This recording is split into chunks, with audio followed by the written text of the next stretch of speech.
Connectez-vous, on se laisse. Mettez-vous en ligne, chers parents, chers amis.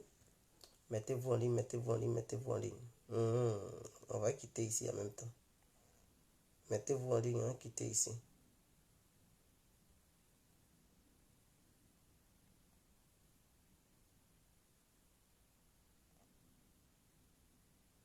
Mettez-vous en ligne.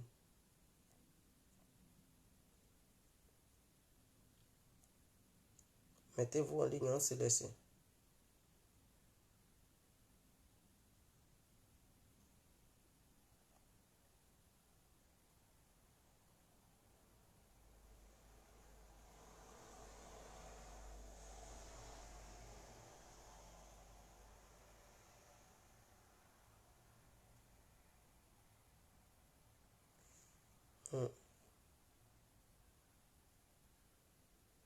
Partagez le direct massivement. Partagez-le, on va quitter ici.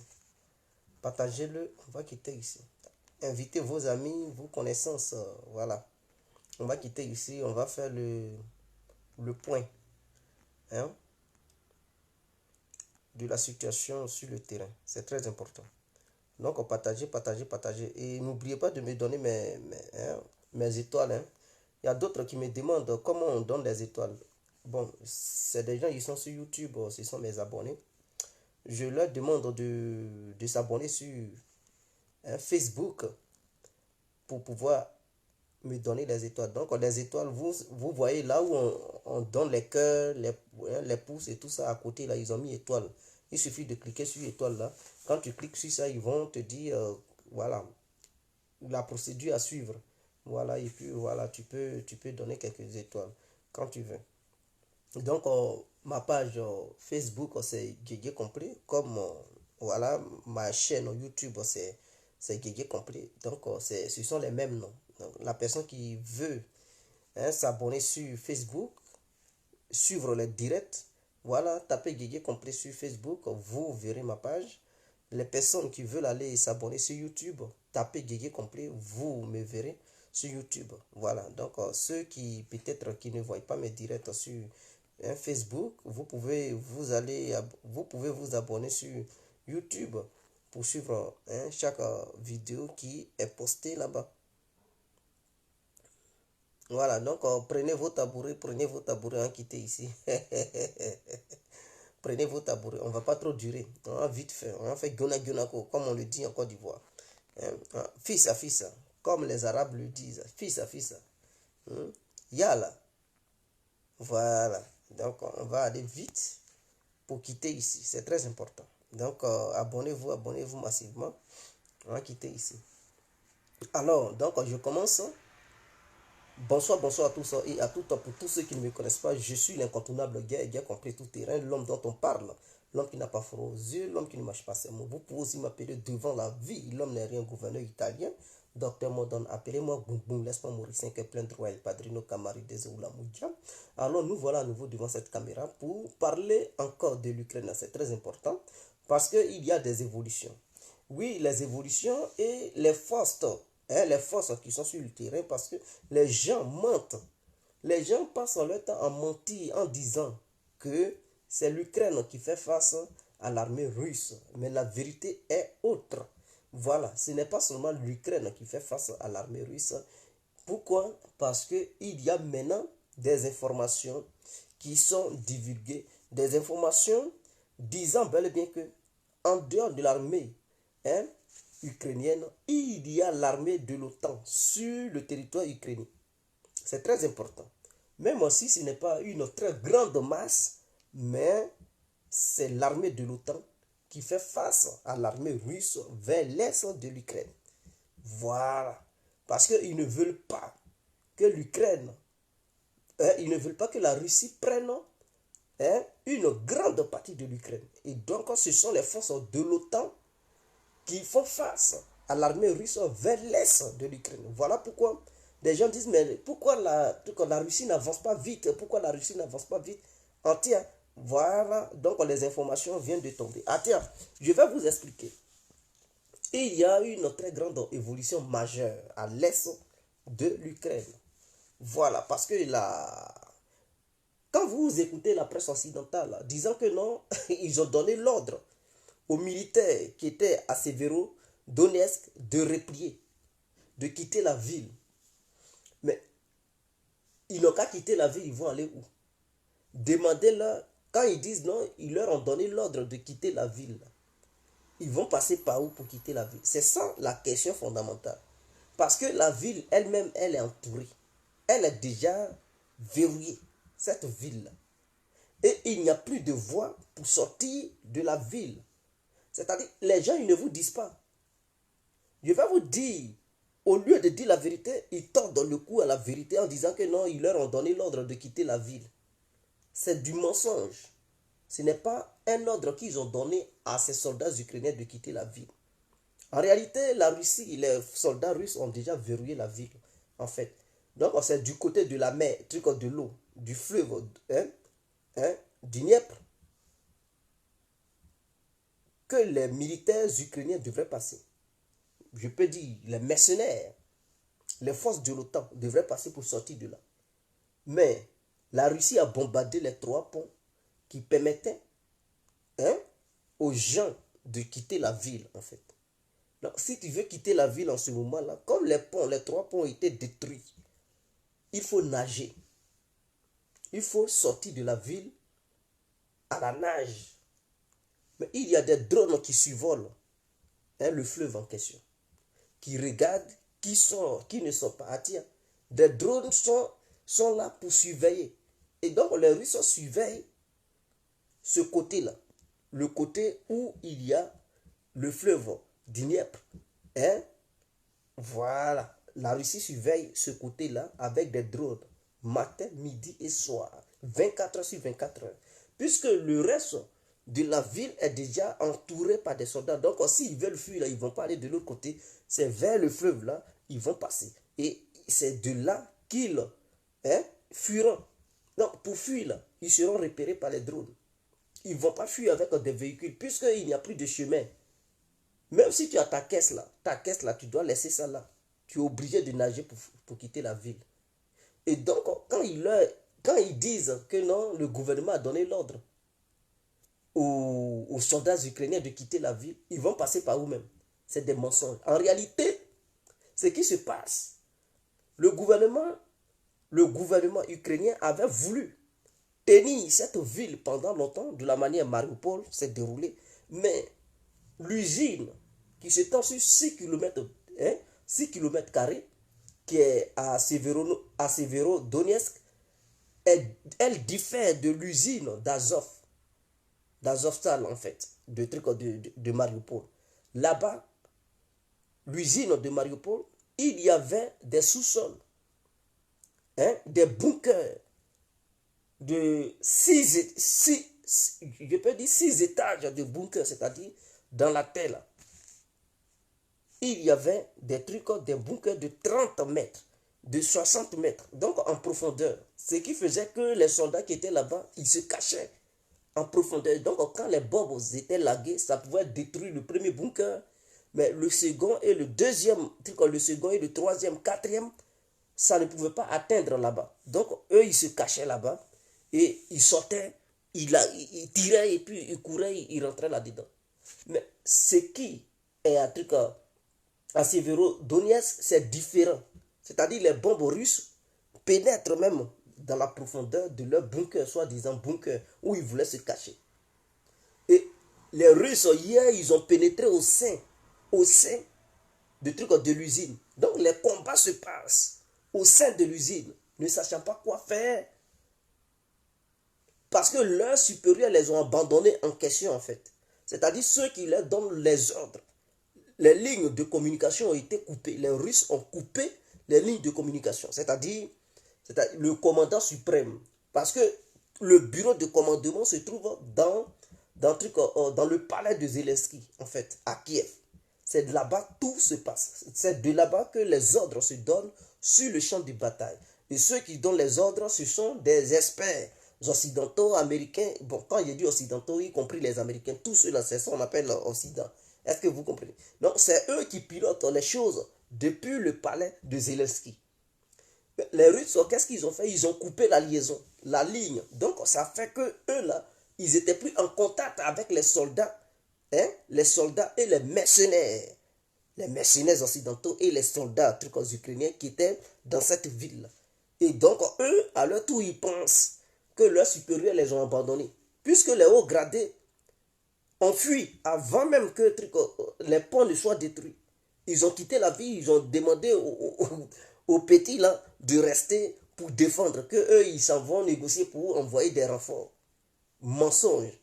Ils se sont cherchés, ils ont fui et ils ont abandonné ceux-là. Beaucoup se sont rendus hier. Beaucoup se sont rendus hier. Et les autres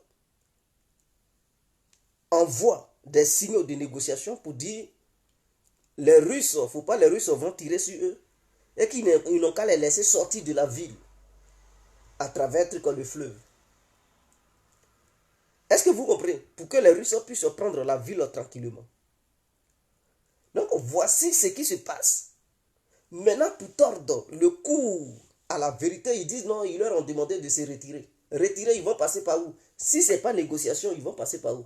S'ils veulent passer par la force, ils seront. C'est-à-dire il y a des bombes, plus de bombes, ou bien des trucs, des missiles grades, des lance-roquettes grades vont tomber sur eux, vont s'abattre sur eux dans le fleuve.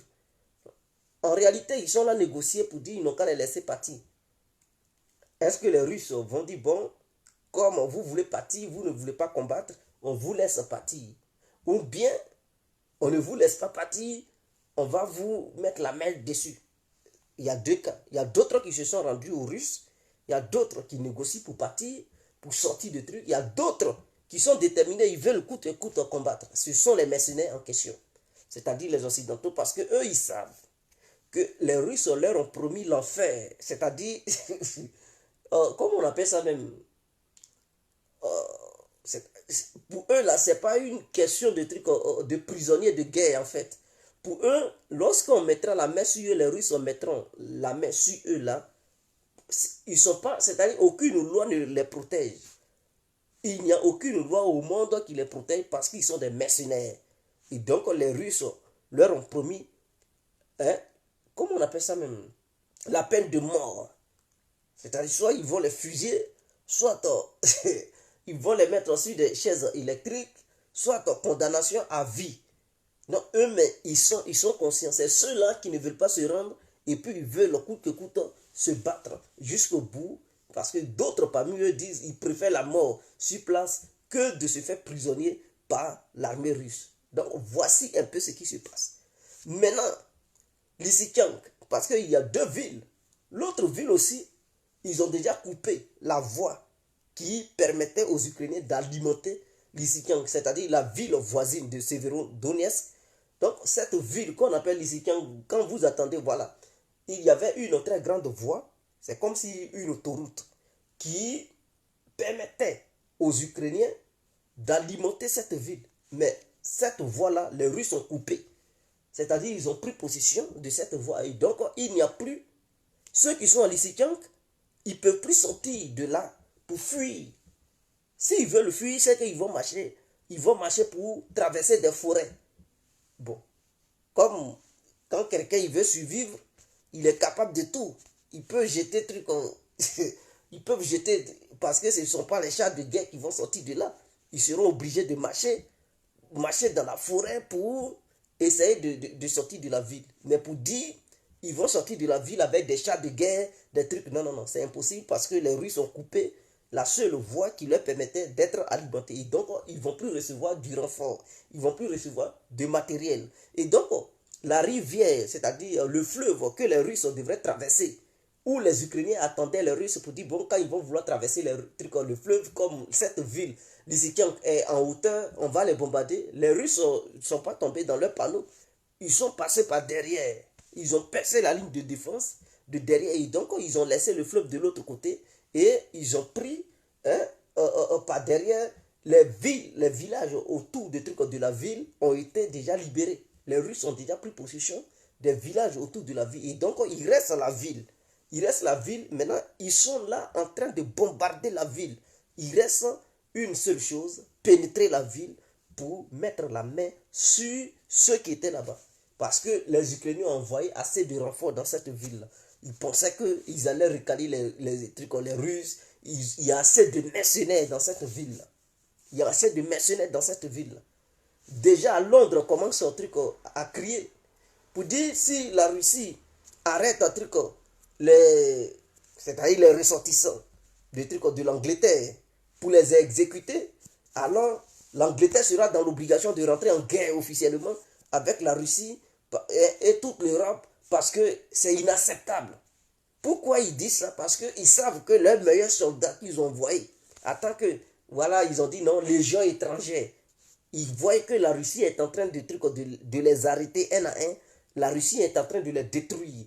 La Russie est en train de leur mettre la main dessus. Et donc, les capitales occidentales ne sont plus d'accord. Les temps commencent à monter, à dire non, c'est inacceptable. C'est inacceptable. Il faudrait qu'on rentre en guerre avec la Russie. C'est la seule solution. Parce qu'on ne peut pas accepter que la Russie arrête des ressortissants occidentaux et les exécute en les traitant de mercenaires. Bon, si Londres veut aller seul pour déclarer la guerre à la Russie, Malaisie, Bigot, on l'appelle Bigot. Boris Johnson, c'est son petit surnom, on l'appelle Bigot.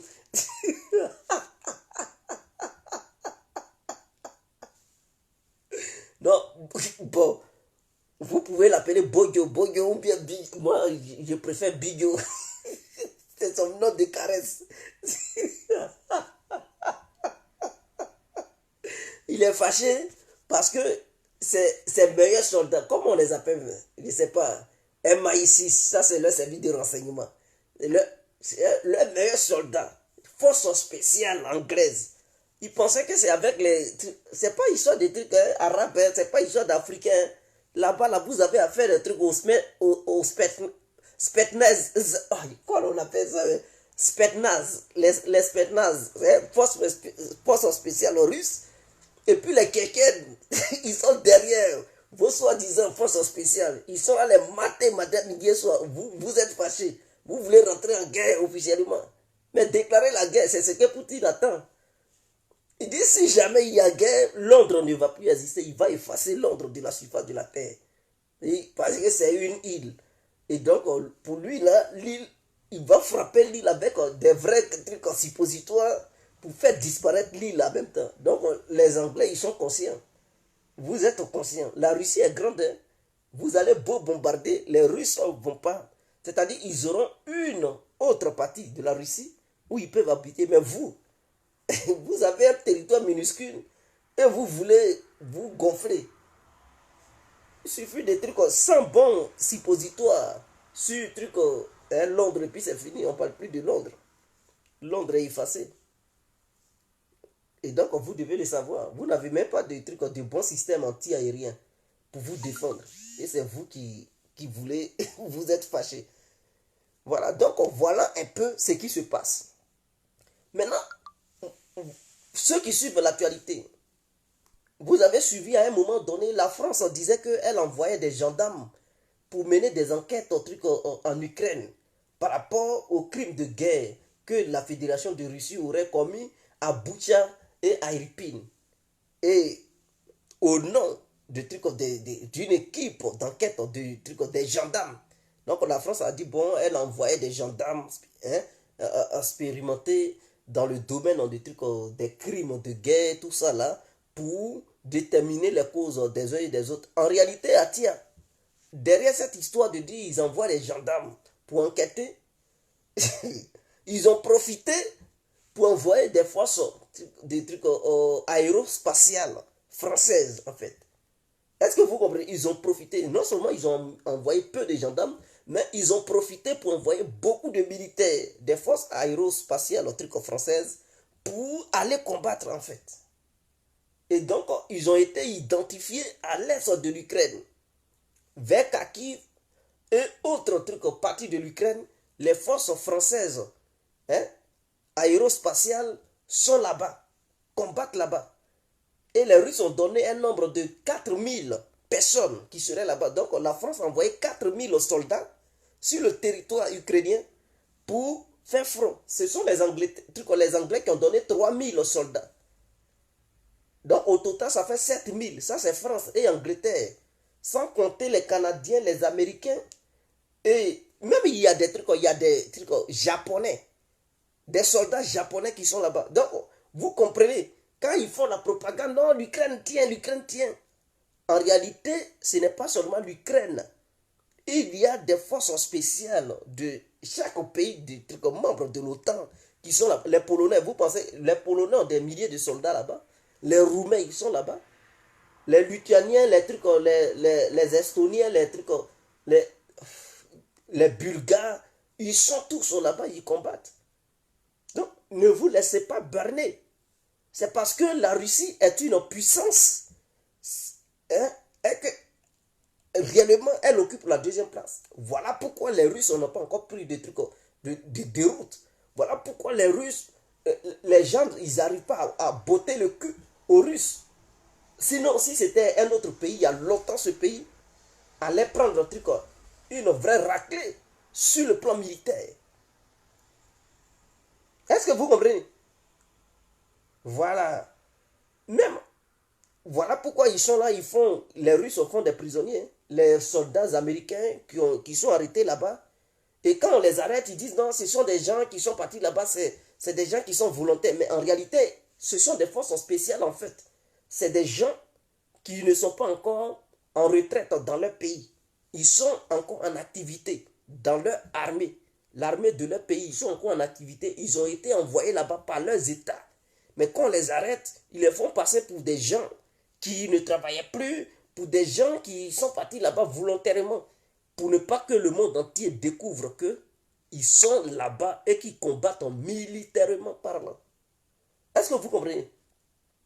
Même il y a des avions de l'Union soviétique, les MiG-29, les Sukhoi 25, les Sukhoi 24, parce que l'Ukraine disposait de tels avions, ainsi que d'autres pays membres de l'OTAN disposent aussi de tels avions. Mais quand ces avions arrivent en Ukraine, ce sont les pilotes des pays membres de l'OTAN qui pilotent ces avions pour combattre sur le terrain. Mais malheureusement pour eux, comme la Russie a eu une vraie DCA de longue portée, bombarde les avions dans l'espace aérien ukrainien. Et donc, les Russes ne laissent pas trop les avions que les pays membres de l'OTAN envoient en Ukraine opérer beaucoup. Bon, il y a quelques drones qui échappent, mais la Russie abat des milliers de drones par jour. Chaque jour, il y a des milliers et des centaines de drones qui sont abattus sur le territoire ukrainien. Mais ils en voient nombreux et bon, on ne peut pas, une défense aérienne n'est pas garantie à 100%. Il y a quelques-uns qui peuvent s'infiltrer et puis voilà, s'échapper et faire des dégâts. Mais la majeure partie est détruite. Et donc voilà dans quoi on est. Et quand ils pensent que non, voilà ce que les gens ils disent, les Occidentaux. Ils disent non, le temps joue pour l'Ukraine parce qu'à un moment donné, puisque les Russes ont prévu jusqu'en novembre, non, en octobre. Donc, dans les calculs de Poutine, c'est en octobre, il va mettre fin à son opération spéciale. Donc, nous sommes en juin. Juin, août, septembre, octobre. Donc, ce qui suppose qu'il reste encore 4 mois aux Russes. Donc, pour les Russes, dans un délai de 4 mois, eux, ils vont clôturer leur opération spéciale qu'ils font en Ukraine. Donc, les Occidentaux, qu'est-ce qu'ils disent? Ils disent, bon, d'ici les 4 mois, les Russes, ils ne vont plus avoir assez de munitions. Ils ne vont plus avoir assez d'hommes. Et eux, ils vont penser qu'ils ont terminé leur opération. C'est là maintenant, il faut maintenant encourager les Ukrainiens à lancer des contre-offensives pour reprendre les villes que les Russes conquièrent en ce moment. Et que l'Ukraine va renverser la tendance. Mais ça, c'est dans un rêve. Je ne comprends pas les gens, en fait. C'est dans un rêve. Parce que ce que les gens, les pays membres de l'OTAN, les Occidentaux ne comprennent pas, ce que les Occidentaux ne comprennent pas, ils ne comprennent pas une seule chose. Les régions que la Russie défend en ce moment et libère, ce sont des gens, ce sont des vrais russophones qui sont là-bas. Donc la Russie ne peut pas utiliser une force féroce et très violente. Ça risque de tuer ceux-mêmes qui veulent le défendre. Est-ce que vous comprenez? Et donc, si Poutine dit, bon, les régions que je voulais libérer, et que dans ces régions-là, il y a des russophones, que je veux libérer ces régions-là, si Poutine dit, bon, l'opération est terminée parce que j'ai atteint mes objectifs, ce qui veut dire les autres régions, ce ne sont pas des gens qui parlent russe, ce ne sont pas des gens qui sont des russophones, et que ce sont ces habitants-là, c'est des gens, ils sont hostiles à la Russie. Ils sont hostiles à la Fédération de Russie. Ok. Les partis que la Russie va prendre, elle va vouloir inféoder ces partis-là au sein de la Fédération de Russie. Ce qui veut dire, ces partis-là, il y aura des, comment on appelle ça, des référendums. Et ces partis vont se rattacher directement à la mère patrie, la Russie. Ce qui fera que ces partis seront considérés comme une partie de la Russie. Est-ce que vous comprenez même? Donc, une fois, par exemple, Kherson, il aura un truc en juillet là. Hein? Il aura un truc en juillet. Donc, en juillet, il aura un référendum à Kherson et ils vont se rattacher à la Russie. Maintenant, Lugansk, quand Lugansk sera complètement libéré, il reste Severodonetsk. Cette ville est déjà tombée. Lysychansk, ça va tomber dans peu de temps. Quand ça va tomber, les Russes vont rattacher la région de Lugansk à la Fédération de Russie. Ce qui fera que ces parties-là vont être considérées comme des terres russes, comme une partie de la Russie. Maintenant, vous imaginez, vous occidentaux, vous imaginez que l'Ukraine attaque maintenant ces parties pour dire qu'ils vont libérer ces parties-là. C'est comme si la Russie regardait l'Ukraine envahir une partie de son territoire. Vous rêvez où? Mettre en mal sa sécurité. Non, les Russes ne vont pas accepter. Ce qui fera qu'ils vont utiliser une autre violence que les Ukrainiens n'ont pas encore vue sur le terrain de bataille. Ils vont utiliser d'autres bombes sales que les Ukrainiens, ils seront étonnés. Les pays membres de l'OTAN qui soutiennent les Ukrainiens, ils seront étonnés. Ils vont dire, ben, donc, ce n'était pas toute la force russe.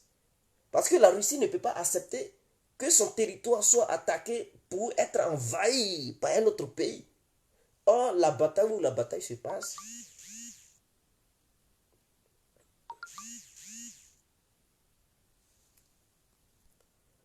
là où la bataille se passe, c'est une bataille. Est-ce que vous comprenez? C'est une bataille qui se passe sur le territoire ukrainien. Parce que la Russie considère ces territoires comme si ces territoires n'appartenaient pas encore à la Russie. Donc ce sont des républiques, voilà, à part la République de Donetsk et de Lugansk, qui ne font pas partie de la Russie d'abord. Donc la Russie, une fois que les Ukrainiens attaquent ces côtés-là, bon, la Russie ne se voit pas comme agressée par l'Ukraine. La Russie ne va pas dire, bon, l'Ukraine veut reprendre, veut envahir les terres russes, ceci, cela. Donc les mouvements se passent sur le territoire ukrainien. Mais imaginons que Belgorod, par exemple, la région, la ville qui est proche de, ou bien la région qui est proche de l'Ukraine. Imaginons que les Ukrainiens lancent une offensive pour prendre Belgorod, qui appartient à la Russie. Et ils s'en vont envahir Belgorod. Vous pensez que les Russes vont faire ce qu'ils font avec les Ukrainiens là? Non, mais c'est comme si la Russie était attaquée officiellement par l'Ukraine. Donc c'est une déclaration de guerre officielle, ce qui est différent d'une opération spéciale. Donc c'est ce que les Occidentaux ne calculent pas. Ils ne voient pas ça.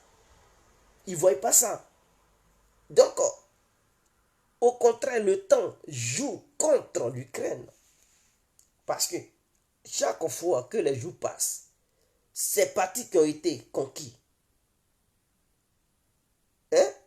par l'État russe, qui ont été conquises plutôt par l'État russe, ces parties-là, petit à petit, vont intégrer. La Russie va les faire intégrer au sein de la Fédération de Russie.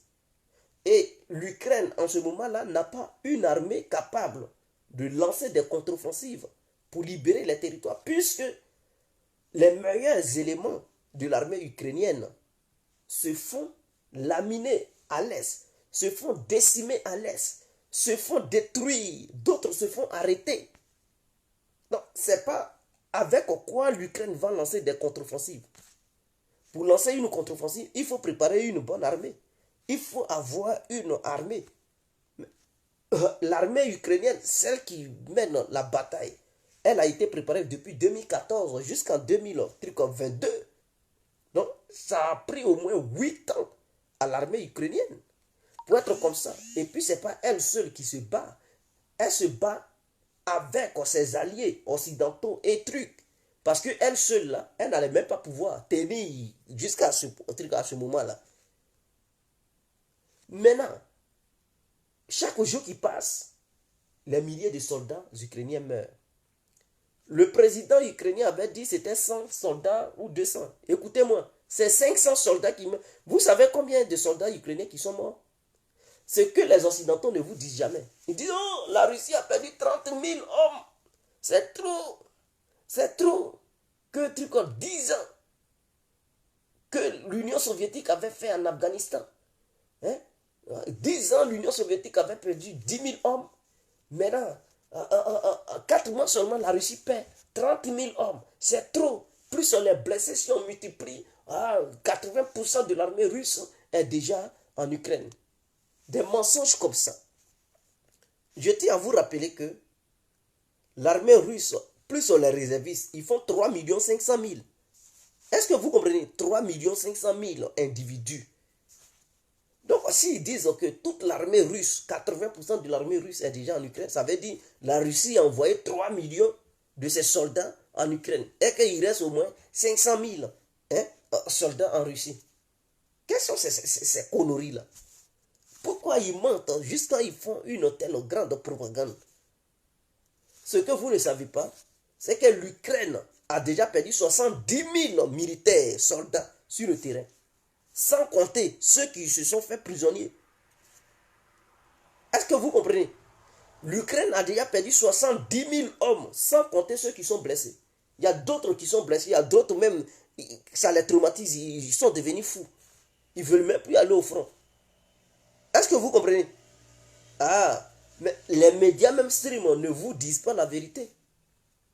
Les médias que vous regardez là, ils vous font croire que l'Ukraine ne paie pas assez de soldats et que les Russes ont perdu plus de soldats que les Ukrainiens.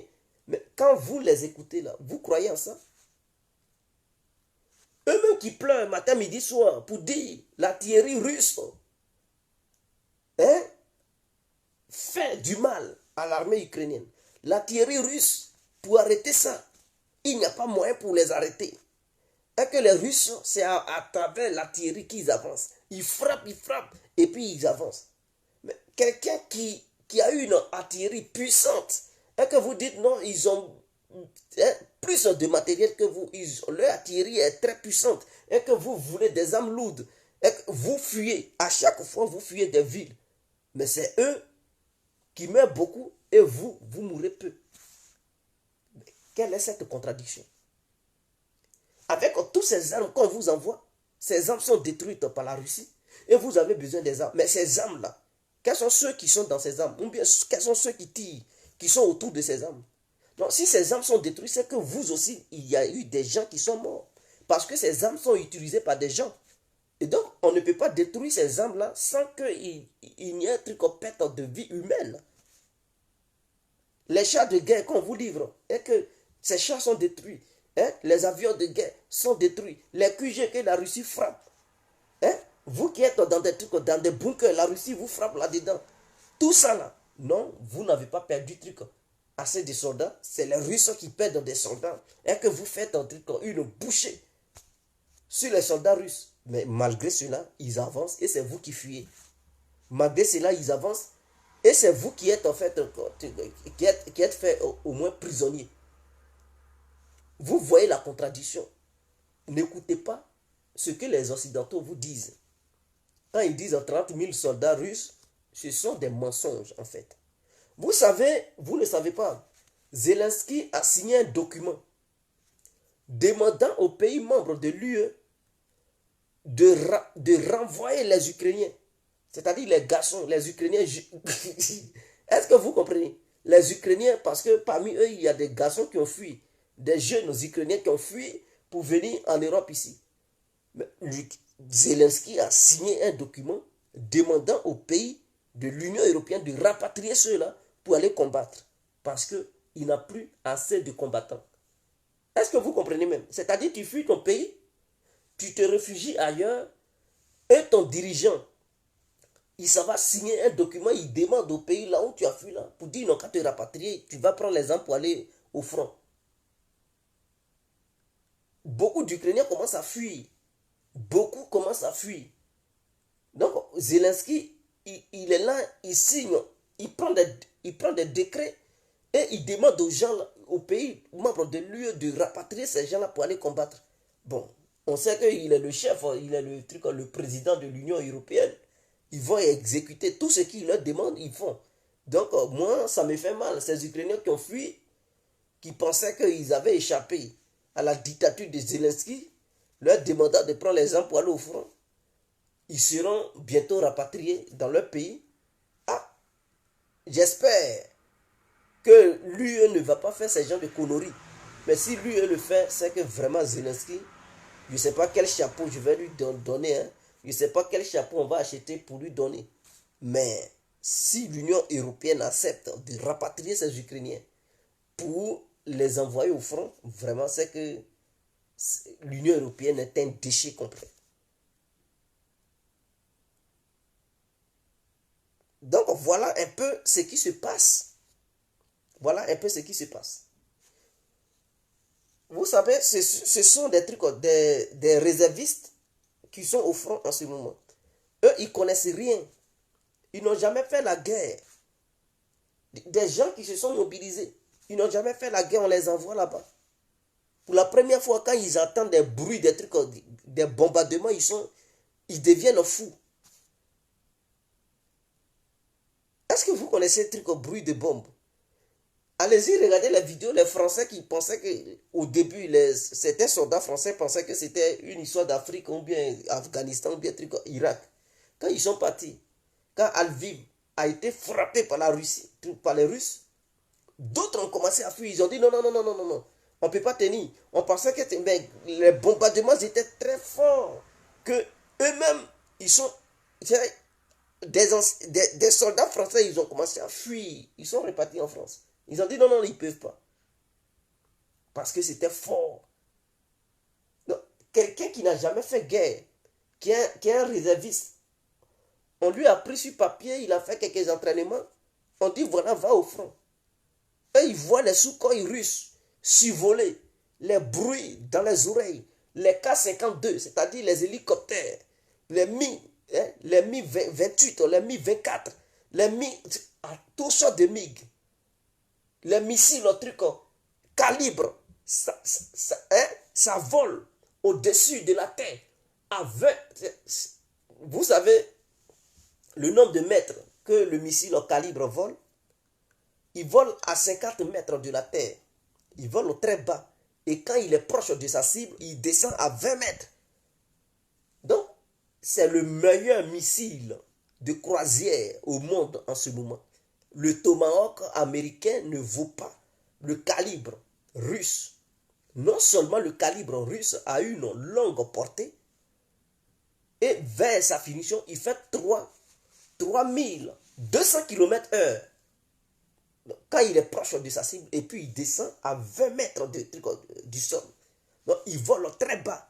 Avec ton téléphone, tu peux le filmer. Tu peux filmer le missile en train de passer. Il va très vite.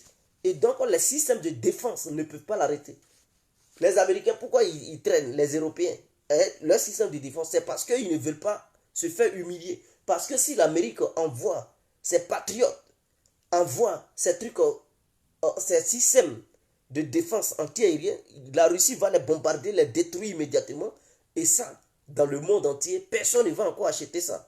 Personne ne va encore acheter patriotes. Personne ne va encore... Donc, c'est une humiliation pour eux. Ils ne peuvent pas envoyer ça là-bas parce qu'ils sont conscients que les Russes ont des missiles capable de détruire leur système de défense aérienne. Donc, du coup, quand Zelensky dit, ah, mais envoyez-moi les systèmes de défense, mais quel pays qui veut vendre ces systèmes de défense, faire la promotion de ça, qui va envoyer ça en Ukraine et les Russes vont détruire ça pour dire, ah, nous avons les meilleurs missiles, si vous voulez acheter des missiles, venez chez nous.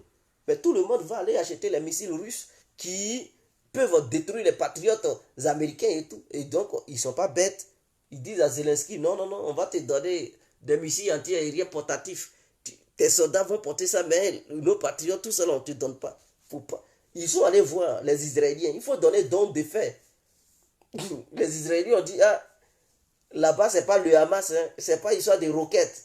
On parle de trucs de calibre, on parle de trucs hypersoniques Kingan, on parle de poignards. Vous cherchez donc des faits pour faire quoi? On ne peut pas. Parce que nous, on veut vendre nos dons de faits aux gens. Si on envoie ça en Ukraine et que les Russes détruisent ça, c'est le plus bon. Aux yeux des gens, le monde entier va dire non, ça, c'est des trous. Ils sont des passoires. Donc, vous comprenez, les Occidentaux, ils ne sont pas gaous. Eux, ils veulent montrer que les armes sont les meilleures et que leur technologie est au-dessus de la technologie russe. Vous pensez qu'ils sont gaous pour envoyer leur système? La France ne peut pas envoyer son système de défense appelé Mamba là-bas. La Russie, d'une seule frappe, va détruire ça. Va détruire même le radar, les missiles douilles. Montrer ça.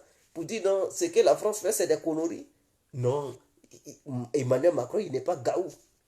D'ailleurs, les Césars français dont ils ont fait la propagande, la Russie vient de prendre 2 Césars français, a détruit un, a pris un, les autres, ils ont fui. C'est-à-dire ceux qui opéraient avec les Césars français, ce sont les forces spéciales françaises qui sont là-bas, qui utilisent les Césars français, et puis les Ukrainiens sont aux alentours. Ce sont les Ukrainiens qui soulèvent les obus pour donner. Et ceux qui tirent, ceux qui règlent les angles de tir, ceux qui calculent avec l'ordinateur, ce sont des forces spéciales françaises. Voilà. Donc, faut pas, ils vont vous dire que non, les Ukrainiens utilisent ça, c'est du n'importe quoi. Ce sont les forces spéciales françaises qui sont là-bas, qui utilisent les Césars. Mais, à un moment donné, ils ne pouvaient plus.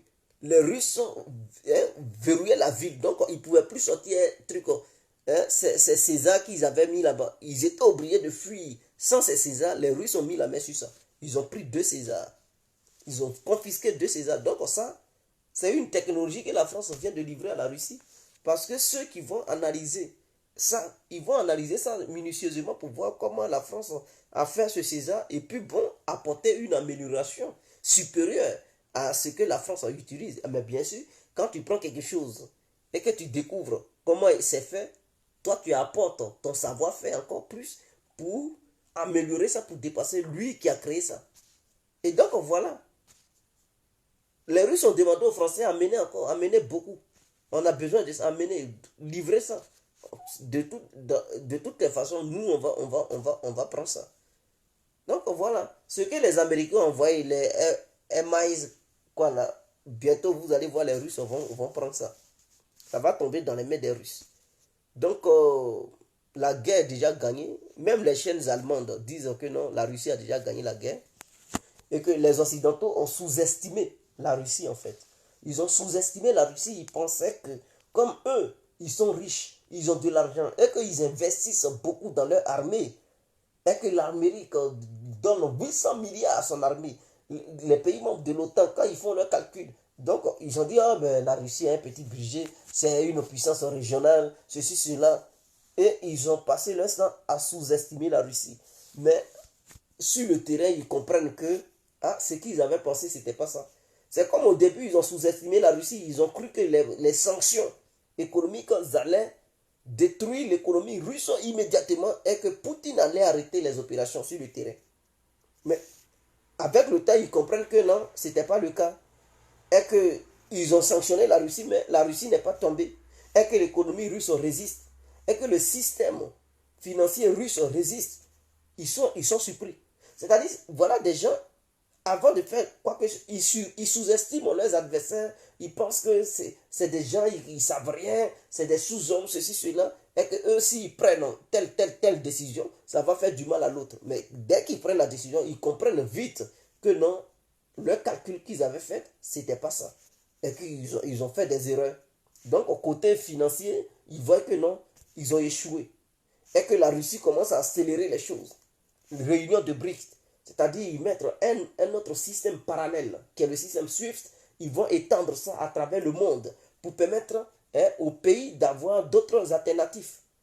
Au cas où les Occidentaux les font des chantages, ils vont dire, bon, écoutez, bouffez votre système suisse et nous, on va aller de l'autre côté. Même la Philippine vient de dire, elle veut se connecter au système de paiement russe pour faire son business avec la Russie parce qu'elle ne veut pas couper ses liens avec la Russie. Et donc, le président philippin, il dit qu'il va se connecter au système de paiement russe. Donc, ça veut dire le nouveau système de paiement que la Russie et la Chine ont créé. Mais beaucoup de pays vont se connecter à ça. L'Iran va se connecter à ça, le Venezuela, l'Afrique du Sud, le Brésil. Mais les BRICS, ils vont se connecter dessus d'abord pour faire du commerce. Venezuela ne fait pas partie du BRICS, l'Iran ne fait pas partie. Mais la Turquie comme l'Iran sont des trucs, on les invite souvent pour assister. Et donc, ce sont des pays qui vont intégrer ça. Donc, ces pays-là, ils auront beaucoup de choix. Au cas où ils se font des chantages de l'autre côté, ils savent qu'il y a un autre système qu'ils peuvent utiliser pour faire... Et leur système, ce n'est pas le dollar qui sera utilisé, c'est autre chose. C'est autre chose qui sera utilisée. C'est-à-dire, les gens vont commercer avec leur monnaie nationale, ou bien ils peuvent commercer avec le rouble ou le yuan chinois. Et donc, voilà. Et l'Arabie Saoudite aussi veut aussi hein, se connecter à ce système, tout en gardant aussi le système SWIFT européen. Donc, voilà un peu, le monde commence à bouger, le monde commence à changer. Et Poutine, il veut accélérer les choses. Parce que les Occidentaux pensaient que Poutine était incapable de faire ce genre de choses. Mais il voit vite que non, le monsieur, il est déterminé. Il est en train de défier tout l'Occident. Il pensait que la Russie était faible et que c'était fini. Non, ils ont une économie dans le PIB comme pour l'Espagne ou bien la truc. Mais il voit que Poutine est déterminé. Il voit que le monsieur, ils n'ont pas pu l'isoler en fait. Parce que leur objectif, c'était d'isoler la Russie, empêcher tout pays de commercer avec la Russie. Mais ils voient qu'ils ont tout fait. Mais ça a été truc sans effet. La Russie, Poutine a dit, personne ne peut isoler la Russie. La Russie est un continent. Personne ne peut isoler la Russie. Ceux-mêmes qui vont vouloir isoler la Russie, c'est eux-mêmes qui vont s'isoler eux-mêmes. Il a dit ça clairement. Et que la Russie va continuer à échanger avec le reste du monde. Ce n'est pas l'Occident seul qui est le reste du monde. Donc les Occidentaux ont vite compris, même les Américains ont mis pression, fatigués. Mais les gens ne veulent pas céder. Les gens sont déterminés à commercer avec la Russie. Et donc, ils ont compris vite que non, ce côté-là, c'était pas bien. Donc, ils ont dit, oh, l'Ukraine rentre dans l'UE. Mais ça ne change rien. C'est un acte fort, un acte politique fort, oui. Mais c'est quelle Ukraine qui va rentrer dans l'Union européenne? Voilà la question que les Européens devraient se poser. Parce que les événements sur le terrain se poursuivent. Vous dites, oh, on va intégrer l'Ukraine dans l'UE. Mais c'est quel genre d'Ukraine? Est-ce que c'est toute l'Ukraine avec le Donbass et tout? Est-ce que vous savez où les Russes vont s'arrêter? Voici les questions que les Européens devraient se poser avant de jubiler pour dire, ah, l'Ukraine, c'est un acte fort, on va intégrer l'Ukraine, ceci, cela, ils doivent... Mais non, mais Poutine, lui, n'a pas encore fini de récupérer ses territoires. Lui, il sait là où il va arrêter. Il va s'arrêter. Peut-être même, il va aller jusqu'à ses opérations, jusqu'à atteindre Kiev. Quand il va prendre Kiev, il va dire, bon, vous là, quand vous voulez Ukraine pour intégrer ça dans l'Union européenne, prenez le reste de l'Ukraine. Moi, je prends en tout cas de l'Est jusqu'au niveau de Kiev et jusqu'au Odessa. Je prends ces villes-là, le reste, là, prenez ça. Vous allez diviser l'Ukraine. L'autre, prenez dans l'Union européenne. L'autre, ça va dans la Fédération de Russie. Parce que quand les Européens y parlent, ils pensent que l'Ukraine sera comme avant et que l'Ukraine va retrouver ses frontières d'avant. Donc, ils sont convaincus, non, on va intégrer l'Ukraine dans l'UE. Mais ils doivent se poser la question, quel genre de l'Ukraine qui doit intégrer l'Union européenne. Tant qu'ils ne trouveront pas la réponse de ça, tout ce ils vont dire là, ce sont des fanfaronnades. Parce que Poutine, lui, il est sur le terrain, il pose des actes. Et dans ces temps-ci, les choses s'accélèrent. Les choses vont tellement vite. Les Russes avancent maintenant vite sur le terrain. Et donc, la situation est renversée. Même les forces de l'OTAN qui sont présentes sur le terrain, ils n'arrivent même pas à arrêter les Russes. Maintenant, les militaires sont arrêtés. Chaque jour qui passe, d'autres sont tués, d'autres sont arrêtés. Mais à un moment donné, ils n'arrivent plus à cacher leur jeu. Ils se disent, mais nos meilleurs soldats, ils meurent sur le terrain, nos services de renseignement, beaucoup sont arrêtés et tout. Mais pourquoi ne pas déclencher la guerre officiellement à la Russie pour rentrer en guerre officielle? Mais là encore, il y a un piège. Parce que dans leur tête, ils sont convaincus que la Russie est seule. Et qu'eux, ils sont une coalition de 40 pays, donc ils vont réussir à détruire la Russie. Même votre coalition de 40 pays, pour détruire la Russie, là, vous aussi, vous serez détruits. Parce que la Russie n'est pas un petit morceau. Vous pouvez détruire la Russie. Mais avant que la Russie ne disparaisse, vous aussi, vous allez disparaître. Et donc, c'est clair. Mais, on ne va pas sur ce volet-là. La Russie a aussi des alliés. Je ne vois pas la Chine abandonner la Russie seule. Comme si la Russie aussi abandonnait les Chinois seuls. Ou les Occidentaux vont attaquer les Chinois. Les Américains, c'est-à-dire l'OTAN, attaquer la Chine, détruire la Chine. Et la Russie à côté. Et Poutine ne dit rien, il met ses mains dans ses poches. Et il dit non, c'est entre eux. Non. Si c'était le cas, Poutine allait agir. La Russie allait partir secourir la Chine. Et donc, idem pour la Russie. Parce que Poutine, il sait qu'il a la main. Il sait que ses forces contrôlent la situation. Il sait qu'il avance malgré la coalition qu'il attaque. Il sait que non, la Russie est un pays fort, un pays puissant. Et donc, il n'a jamais demandé l'aide. Il dit non, laissez, je vais gérer le cas. Mais au cas où il rentrerait en guerre officiellement, où ils utiliseraient les navires de guerre, ce jour-là, l'Amérique n'aura plus de trucs de porte-avions. Je vous le jure, je vous le garantis. Parce que la Russie a des armes capables de détruire les porte-avions américains. Quel que soit l'endroit où ça est, sur le globe, la Russie va frapper ces porte-avions. Tout ce qui va leur rester, ce sont les sous-marins. Donc, ça va faire que l'Amérique ne va plus être la première puissance maritime du monde. Même si la Russie n'a pas assez de navires, ce n'est pas avec des navires que la Russie va détruire les avions, les navires de guerre américains à travers des missiles sol-mer. Parce que je tiens à vous dire, la Russie est le premier pays qui est fort en missiles. Ah oui, allez-y, demandez dans l'histoire. Le premier pays qui est très puissant en matière de missiles, ce sont les Russes. Ce ne sont pas les Américains. Non, non, non, non, non. Les Américains, leurs spécialistes, ce sont les trucs, les avions et tout. Les Russes, ils sont connus pour avoir des meilleurs missiles au monde. Et en plus, des gros suppositoires. De la manière, eux, ils vont dans l'espace, à travers leurs fusées et tout, c'est comme ça qu'ils fabriquent leurs missiles. Quand il s'agit de missiles balistiques, les missiles balistiques russes ont une grande portée dans le monde. Contrairement aux missiles balistiques américains qui n'ont pas la même portée. C'est-à-dire pour les Russes, c'est 18 000 km.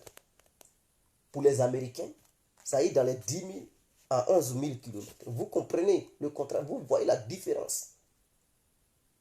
Même les missiles de croisière, la Russie est maintenant maître. On ne parle pas de missiles hypersoniques. Hein. On parle de missiles supersoniques. Missiles de croisière qui volent à basse altitude. La Russie est maintenant maître dedans. Maîtresse dedans plutôt. Parce que le calibre est meilleur que le Tomahawk. Et la Russie est en train de concevoir un autre missile qu'on appelle Burevestnik. C'est un missile illimité, à portée illimitée. Ça veut dire que ça peut faire le tour de la Terre. C'est illimité, ça s'auto-détruit. C'est-à-dire, quand ça cherche sa cible et que ça ne voit pas sa cible, au lieu de revenir, ça peut s'auto-détruire dans la mer.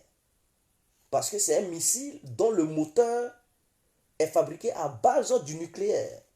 Donc c'est un missile de croisière qui a la même forme que le missile, comme on appelle ça, calibre, comme le missile Tomahawk.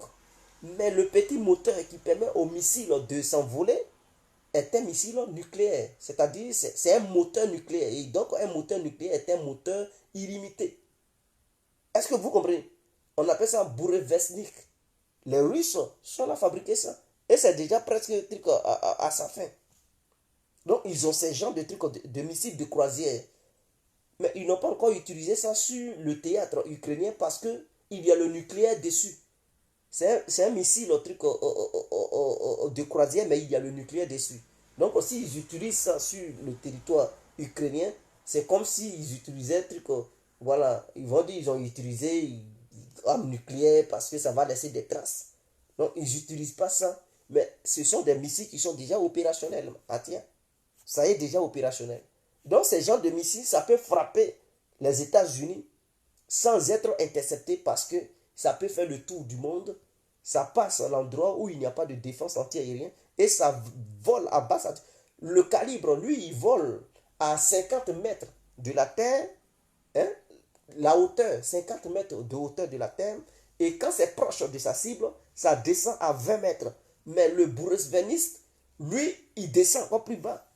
Il vole à 30 mètres de la Terre. Il n'est même pas encore proche de sa cible et son vol, c'est à 30 mètres. Ça veut dire c'est un missile qui peut traverser entre les immeubles. Quand tu le lances, quand un immeuble il fait 30 étages, 50 étages, le missile, lui, il vole très bas. Ce qui est très difficile de l'intercepter. Personne ne peut l'intercepter. Et les Russes ont déjà ces genres de trucs d'armes. Ils ont fabriqué beaucoup. Ça y est là. Et puis leur missile de trucs de croisière hypersonique. Ils ont fabriqué ensemble avec les Indiens. Pour les Indiens, on appelle ça Brahmos. Les Russes aussi ont leur Brahmos. Et puis en dehors de ça, ils ont un autre missile de croisière hypersonique. De la manière, il y a le Kinjal, là. Ils ont aussi un missile de croisière hypersonique. Ils ont un Brahmos qu'ils ont fait ensemble avec les Indiens. Les Indiens aussi ont pour eux. C'est hypersonique. Donc, comme l'Inde n'a pas cette technologie, mais l'Inde coopère avec la Russie dans le domaine militaire, mais ensemble, ils ont fabriqué un missile hypersonique. Ils ont permis aux Indiens d'avoir le missile de croisière hypersonique que les Indiens ils appellent Brahmos. Ils ont ça aussi dans leur truc arsenal. Donc voilà, les Indiens disposent de missiles de croisière hypersoniques dans leur arsenal de guerre, ce que les Occidentaux n'ont pas. Et les Russes aussi ont un deuxième missile hypersonique qui est aussi un missile de croisière dont le nom m'échappe. Mais ils ont ça. Ils n'ont même pas encore utilisé ça en Ukraine.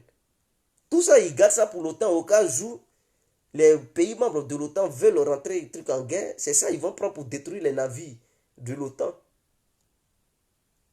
Voilà, ils ont le Zircon. Voilà, merci. Donc, ils ont le Zircon qui est un missile de croisière hypersonique, comme le Kingal et tout. Mais ils n'ont même pas encore utilisé ça. Ce sont des missiles qui sont réservés au show, au cas où l'OTAN veut jouer au con. C'est ça qu'ils vont utiliser pour viser les navires.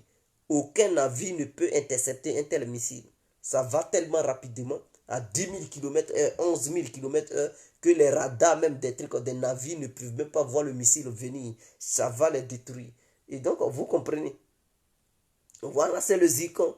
Tout ça, les Russes ont ça. Les Américains n'ont même pas encore de missiles de croisière hypersoniques. Les Français n'ont pas ça. Les Anglais, eux-mêmes, ils sont en arrière. Ils n'ont même pas ça. Les Japonais n'en ont pas. Et donc, voilà, quand on parle de la puissance militaire de la Russie, c'est assez. Non, le missile Oris, les Russes utilisent ça. C'est un missile supersonique. Ce missile, vous voyez, quand les Russes ils lancent, il y a un missile, quand ils lancent ça là, avant de décoller, ça fait des flashs, des flammes. Et puis ça oriente le missile, et puis le missile part. On appelle ça Oris. C'est un missile sol-mer. Donc, c'est un missile qui est réservé pour les navires. Mais les Russes, ils utilisent ça pour faire sol-sol. C'est-à-dire, ils utilisent ce missile-là pour frapper des objectifs militaires sur le territoire ukrainien qui ne se trouvent pas dans la mer. Donc, ils peuvent changer le truc du missile en question. Ce sont des missiles qui sont conçus pour frapper des navires. Mais ils peuvent aussi utiliser ces missiles pour frapper des objectifs terrestres. Même les missiles antiaériens, les S-300, les Russes peuvent modifier ça pour frapper des objectifs terrestres. Et ils ont déjà fait ça en Ukraine. C'est-à-dire que ce sont des missiles antiaériens qui sont conçus pour frapper des missiles qui sont lancés ou bien des avions ou des drones. Mais ils ont utilisé ça en Ukraine en frappant des objectifs terrestres avec des missiles S-300. Donc voilà, on peut changer le truc de la direction du missile, on peut lui donner autre mission qui n'est pas sa mission truc habituel. Sa mission, on dit c'est ça, mais on dit non, non, non, aujourd'hui là, c'est pas cette mission que tu vas faire. D'habitude, toi, c'est pour avion, tu es conçu pour frapper les avions, mais cette fois-ci, il faut aller frapper des trucs, faut aller frapper un bureau, ou bien un truc, un camp de trucs d'entraînement. C'est là-bas on t'oriente. Et puis, voilà, il suffit de changer les données du missile. Tout est une question de truc, hein, hein, de logiciel. Il suffit de changer de logiciel. Voilà, tu mets autre logiciel et le missile a un autre rôle à jouer. Donc, voilà un peu ce qui se passe. Donc, tout évolue bien, ça évolue rapidement. Ça évolue rapidement. Hier, les Russes ont beaucoup progressé, ils ont beaucoup progressé. Et ils lancent des offensives sur, c'est-à-dire au nord, sud, est, dans toutes les directions. Les offensives sont lancées. Les Ukrainiens, ils ne savent plus sur quel front ils doivent défendre en question. Eux-mêmes, leur armée n'est plus assez.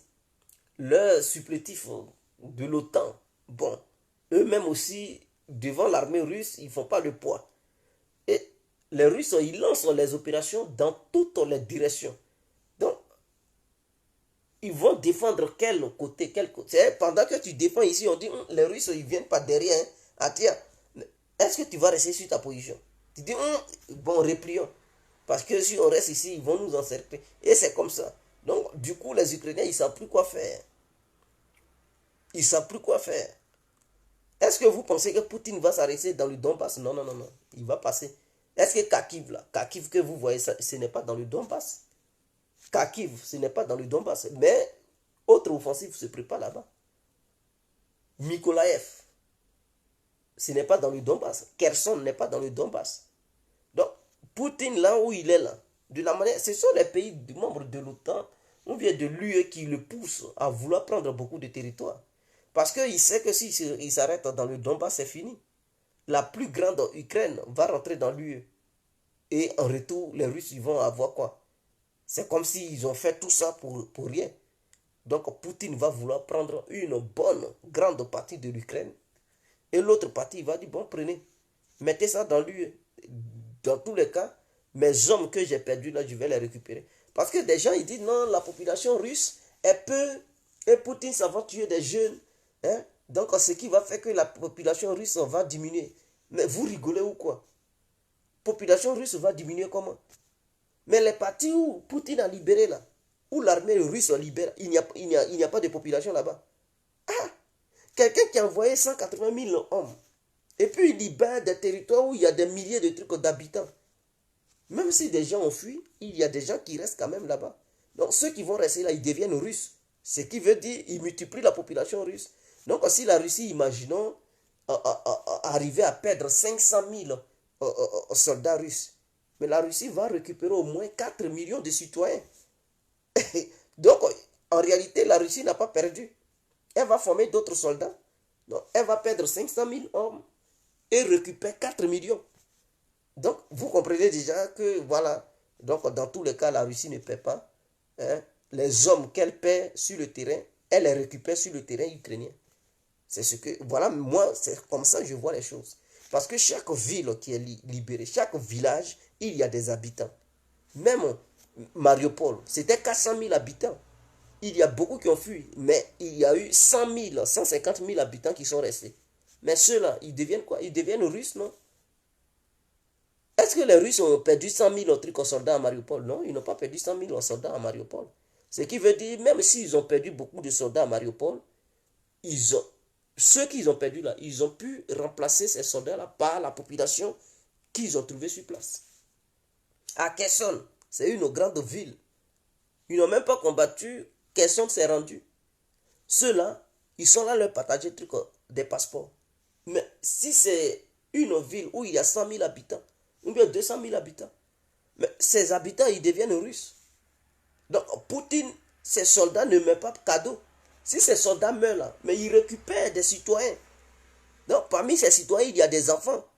Des enfants, des vieux, des jeunes, qui peuvent encore procréer. Ces enfants-là, c'est eux, demain, qui vont devenir des soldats russes. Donc, voilà. Voilà un peu. Et ce truc, Severodonetsk, cette ville qui vient de tomber, même si des gens ont fui, il reste quand même des gens. Donc, les soldats russes qui sont morts là, mais les Russes vont les récupérer sur place. Parce que la population qui va être, ils vont devenir russes. Donc, Poutine ne paie pas dans tous les cas. Il paie des hommes, mais il récupère des trucs, des humains sur le terrain. C'est pas comme si il perdait des gens et dans chaque ville il n'y a personne et puis il prenait des villes vides pour demander aux autres Russes qui restent. Non, non, non. Chaque soldat qui meurt, il y a d'autres populations ukrainiennes qui les remplacent, qui deviennent des Russes. En réalité, ce sont les Ukrainiens qui perdent. Parce que les Ukrainiens qui meurent là, eux, ils ne vont pas récupérer des territoires russes pour les nationaliser, pour les naturaliser, pour qu'ils deviennent des Ukrainiens. Non, ce sont les Ukrainiens dans tout cela qui vont perdre. Mais c'est clair, on bien calcule là, vous ne voyez pas ça? C'est-à-dire les Ukrainiens, la bataille se passe sur leur territoire. Eux, ils perdent des trucs, des soldats. Mais leurs soldats là ne seront pas remplacés par d'autres soldats venant d'un autre pays. Ou bien d'autres citoyens venant d'un autre pays. Or, les Russes, quand eux, ils meurent là, hein, leurs soldats qui perdent sur le terrain, mais ils prennent des citoyens ukrainiens, ils disent, toi tu es russe, et puis c'est fini, ils remplacent le russe qui est mort là, qui était soldat là, il va le remplacer par, si c'est une autre femme ou si c'est un enfant, ben, il va les remplacer. Et donc, du coup, Poutine, il perd des hommes en armes, mais il récupère beaucoup de personnes, voilà, pour surpeupler la Russie. Ce qui se passe là, vous allez voir, il va récupérer au moins 3 millions d'habitants là, ou bien 4 millions. Ce qui va augmenter encore le nombre de trucs. Voilà. Si la Russie c'était 150 millions, après la guerre, il va avoir au moins 3 millions. Ça va lui faire 158 trucs, 153 millions d'habitants. Ah, 3 millions comme ça gratuitement en un an. Mais putain, mais c'est une prouesse. Pour avoir 3 millions de trucs d'individus, mais il faut souffrir. Et Poutine, mis derrière comme ça, il va gagner 3 millions comme ça à l'est de l'Ukraine, en perdant au moins peut-être 100, ou bien en perdant au moins 60 000 ou bien 100 000 soldats, il va en retour gagner au moins 3 millions de citoyens. Mahathir, il a gagné. Il a gagné. Et en dehors de ça, il a la terre, il a des usines qu'il va rénover. Et tout ça, il va signer des contrats avec des gens pour dire. Dans tout ça, c'est lui qui gagne. Les Ukrainiens, c'est eux qui perdent. Non seulement ils perdent leur terre, ils perdent un truc, leurs hommes, et puis c'est fini, ils ne gagnent rien du tout en fait. Donc s'ils étaient malins, ces Ukrainiens, ils devraient négocier. Poutine, il ne vient pas dans cette ville, après il va quitter cette ville-là pour dire, bon, j'abandonne. S'il le faisait, c'est là il allait perdre.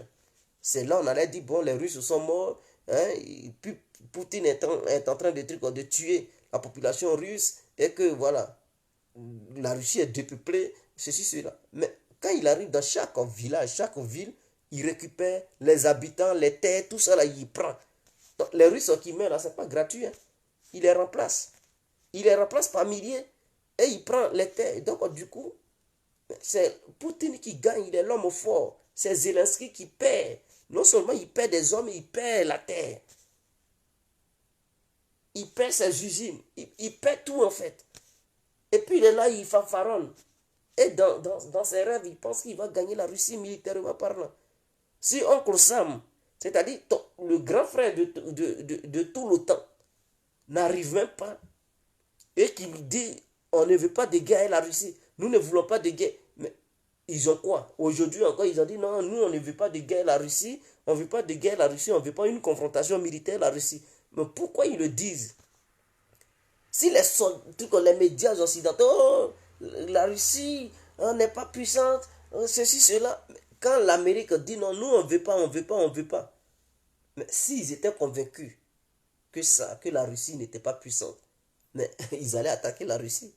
Ils allaient dire on est prêt même à découdre avec la Russie. Mais non, non, non. Quand il dit non, non, non, nous on ne veut pas de trucs de confrontation avec la Russie, ceci, cela, on ne veut pas, on ne veut pas. Voilà, les Américains, ils ne sont pas cons.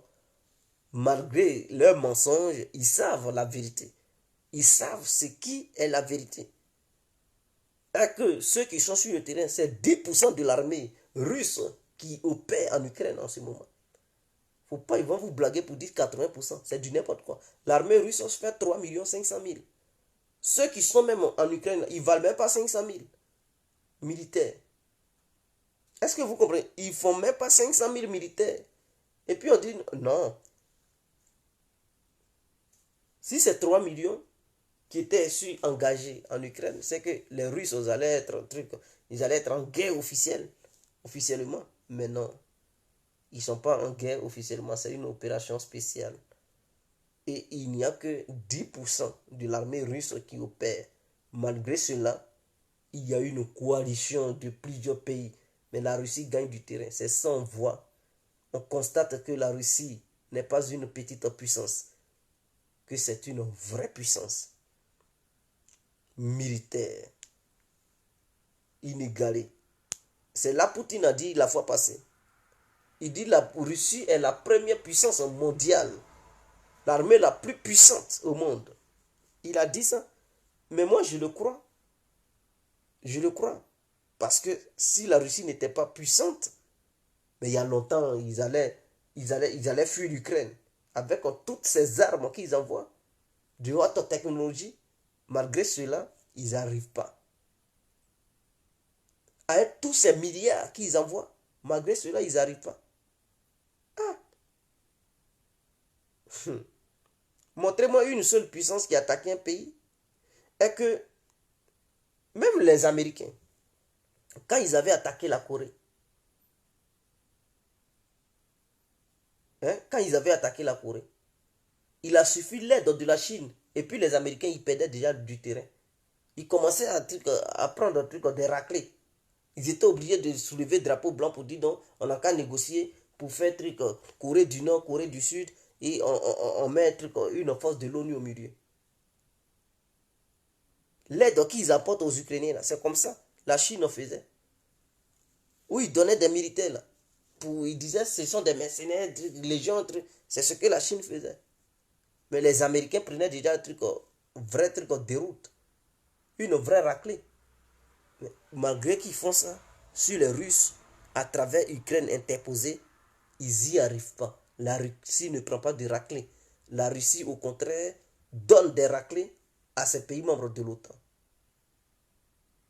Et du coup, ils sont fâchés en fait. Leurs meilleurs militaires se font prisonniers. Et à un moment donné, vous savez, le président Buga, il vient d'être renversé par un coup d'état parlementaire. Parce qu'il était chaud pour qu'on sanctionne la Russie. Ils ont tellement sanctionné la Russie dans son pays. Inflation 15%. Ah tiens, les Bulgares sont fâchés. Ils ont dit non, c'est un faux président. Et que le président a provoqué la faim, ça ne va plus dans leur pays. Hein? Donc au Parlement, ils l'ont renversé, ils l'ont chassé. Ils ont dit, ils vont revoir leur politique. Est-ce que vous comprenez? Donc, lui qui était chaud pour faire, c'est-à-dire il n'a pas assuré ses arrières et c'est lui qui veut sanctionner. Il était chaud au contraire. Ensuite, c'est lui qui a été renversé parce que l'inflation est trop. 15% dans son pays. Les gens meurent de faim, ça ne va plus et tout. Même l'énergie, ils n'ont pas ça. Et puis ils ont la grande... Il faut un couple les gaz, on s'en fout. Tu n'as même pas de truc, secours, et c'est toi. Ah oui, on va se chauffer à bois. Regardez-moi des gens comme ça. Ils l'ont vite renversé, on dit dégage. On dirait, les Allemands maintenant ils pleurent. Vous savez, les Allemands ils accusent les Russes, hein, de les avoir sanctionnés en réduisant le gaz allemand. Ils accusent les Russes pour dire que la Russie s'apprend à leur économie. Parce que l'Allemagne a besoin du gaz pour faire fonctionner ses usines. Je sais que le charbon, ça fait fonctionner. Mais il y a certaines choses pour la soudure. Pour certaines choses, il faut du gaz. Ce n'est pas le charbon qu'on prend pour faire de la soudure. Il y a plusieurs sortes de gaz pour souder certaines choses. Et l'Allemagne a besoin de ça parce que c'est un pays industriel. Un pays industrialisé en Europe, ici c'est l'Allemagne qui est le pays le plus industrialisé en Europe. Et la première puissance économique européenne. Et sans le gaz russe, ça va mettre vraiment une raclée économique à l'Allemagne. Et l'Allemagne a décidé d'utiliser le charbon. Mais ce n'est pas le charbon qui va permettre à certaines choses de fonctionner. Parce qu'il y a des gaz qu'il faut utiliser. Ce n'est pas le charbon qui va produire ces différents types de gaz. Et donc, le chancelier allemand, Olaf Scholz, il a dit, si c'est ça, il va nationaliser le Nord Stream 2. Et le Nord Stream 1 et trucs, c'est-à-dire Gazprom, les trucs comme ça, pour s'encaparer de ça et se permettre d'avoir, hein, le gaz à bon marché. Il va reconnecter ça avec d'autres trucs au réseau. Mais la Russie lui leur a fait comprendre que si vous nationalisez cela, les sociétés allemandes qui sont en Russie seront confisquées automatiquement. Donc, ils sont dans un pétrin. C'est-à-dire les sociétés de Mercedes, de trucs Volkswagen, de trucs de BMW, toutes ces grandes sociétés, la Russie va mettre la main sur ça automatiquement. Donc, du coup, ils sont bloqués. Ils ne savent plus quoi faire. Ils tournent. Soit l'Allemagne décide de suivre les sanctions européennes et détruire son économie. Parce que sans le gaz russe, ce n'est pas le charbon qui va faire fonctionner son économie à 100%. Et il n'y a pas d'alternative. Puisque l'Allemagne n'a pas encore les trucs pour aller chercher du gaz liquéfié américain. Il leur faut au moins 2 à 3 ans pour construire ces terminaux. Or, le gaz russe, toutes les plateformes sont déjà là qui permettent à l'Allemagne de s'alimenter en gaz. Et donc, soit l'Allemagne décide de suivre les sanctions européennes, détruire son économie, et il y aura une révolution ou bien des révoltes au sein de l'Allemagne, où l'Allemagne décide de laisser les sanctions et entame les négociations sérieuses avec la Russie. Voilà, donc l'Allemagne est dans un dilemme, est dans un pétrin. Sur ce, on se laisse. Je vous remercie. Passez une très bonne nuit. Que Dieu vous bénisse. Que Dieu soit avec vous. On est ensemble.